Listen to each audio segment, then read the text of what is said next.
This video features the best tips and tricks for the newest brawler, Chuck. Now, even if you don't have Chuck yet, it's still going to be very important for you to watch to the end of this video so you guys know how to counter and play against the best brawler in the entire game. First things first, it is going to be kind of a learning curve for most of you guys out there that are trying out Chuck because of the way his mechanics work. So don't focus too much on getting exact placements with your posts because you want to still make sure you're maintaining control and helping your teammates deal damage to the enemies. Now, once you do have some space and time to actually place down some posts, go ahead and do that. Something you do need to keep in mind though when trying to place down a post is you can't place down a post if you're standing within the radius of a nearby post. So you actually need to be standing outside of that radius, so you gotta kind of walk pretty far away from the nearby post, and this sometimes can make it very difficult and very time consuming when first trying to learn how to play Chuck. Now, when you guys are placing down your posts with Chuck, it's important to try to space them out as much as you guys can. You guys want to try to cover as much ground as possible to make the most use out of each post. Something that can help with this is running the pit stop star power. If you guys use the pit stop star power, you guys will have an additional post to use, so you guys will have a total of 4 posts you guys can place around the map, and this can really come in handy if you guys are playing on game modes like Siege and Heist, but we'll get into that in a little bit. Now, something that can actually help you guys place your posts and space them out a little bit more is actually placing your posts a little bit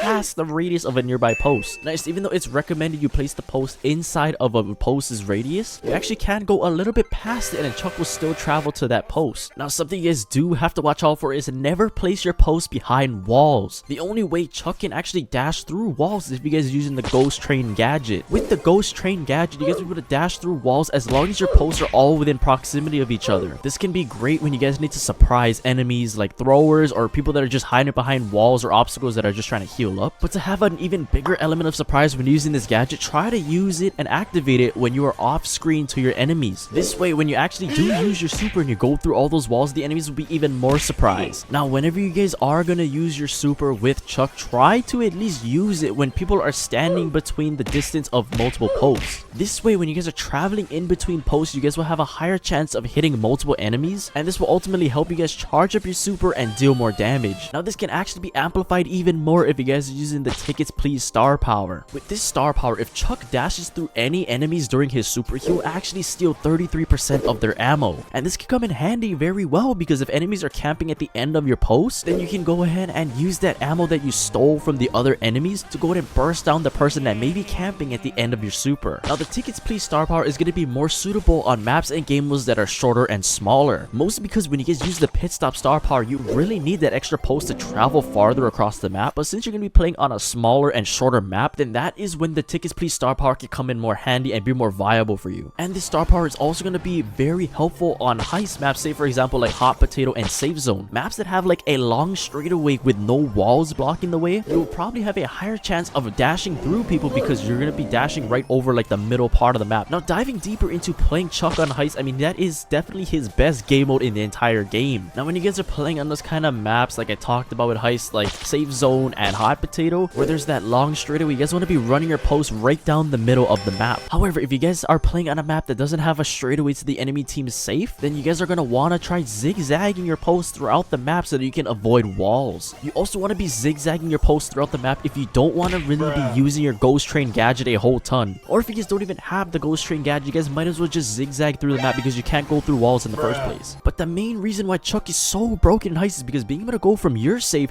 to the enemy team's safe in one super is incredibly disgusting. Disgusting! Now, a pro tip when playing Chuck and using him in Heist is want to make sure you're placing your last post behind the enemy team's Heist safe. This way, when you go from your second to last post to your last post, you're going to be dashing right through that enemy team's safe and dealing damage to them. And it kind of goes the same way when you guys are trying to dash back to wherever you came from. Try to stand behind the enemy team's safe where your post is so you can dash through it yet again and go back to where you came from. A lot of people don't really use this tip. All they do is just try to throw their post nearby the enemy team's safe so you can at least get to it, but you are missing out on critical damage like 3,000 or 4,000 damage at max level. Now, probably one of the hugest downsides to Chuck is enemies waiting for you to finish your dash at the last post. So something that can really help with that is using the rerouting gadget. With this gadget, you'll be able to remove the nearest post to you and you can actually replace it and get your super back immediately. This way you won't have to change up the order entirely and replace every single post from the start, and this will just make it more unpredictable for you, so that if you keep changing up where that last post is, the enemies are gonna have to keep on moving to wherever that post is so that they can camp out at it. Now say you guys go ahead and use your super, and at the end you guys are taking a lot of heat from the enemy team, you guys should just go ahead and use your super back immediately, even if you probably won't get any value from the dash. Just making sure you're dashing away when you're low increases your survivability and overall increase pressure and cause just extra chaos throughout the match. The enemy team will be in a state of panic because you're just going to be dashing all over the place and they're not going to be able to keep up with you. Now say for example it's the start of the game and you go ahead and throw your post into the middle for some reason, and you notice an enemy on the other team is low and they are standing between you and your post. Just go ahead and use your super and get that confirmed kill. You don't always have to use your super in a crazy fancy way. As long as they're standing between you and that post, you can easily get that confirmed kill and charge your next super already. At least with you taking them down, that's one less person on the map you got to deal with, and it'll make it easier for you guys to place your next post. You can obviously use this technique as well to dodge incoming attacks. If you know like a Piper shot is coming right at you, you can go ahead and dash to a nearby post and just dodge the shot completely. Now another game mode Chuck is actually very good in is Siege. I mean, it's kind of like the same thing with Heist. You know, you have that objective that you're trying to get to, and when you can just place your post from your spawn to the enemy team spawn and just take out the siege that way, I mean, you don't even need the bolts. Using your post to get from your spawn to the middle just alone will increase your guys' survivability and help you guys get more bolts throughout the game. Now the most effective and best Chuck players are the ones that are the most creative. Now yes, even though you guys want to be playing on those kind of maps where you have that straight away to the enemy team's safe or the enemy team's Ike, the best Chuck players are the ones that know where to place the post and know where the enemy teams are going to be walking. For example, in this Dueling Beetles gameplay, you can see that I'm kind of just placing it straight through the map, but if I technically placed it like covering more of the hot zone, I actually would have a higher chance of hitting more people. So looking back, that is something I probably would correct about myself, and I highly recommend you guys learn from. And especially like I said earlier, if you guys don't have the Ghost Train gadget, you guys won't be able to go through walls anyway, so you guys are going to want to try to zigzag as much as possible anyway to avoid walls. So yes, not only do you want to be traveling as far as you guys can as quickly as possible with Chuck, but you also want to be using your posts in an effective manner to make sure you're hitting the most amount of people you can. Well, there you guys go, a complete guide on how to play Chuck. Make sure to let me know in the comments down below what you guys thoughts are on about him so far. If you guys enjoyed that brawler guide, I highly recommend you guys go check out this brawler guide right here.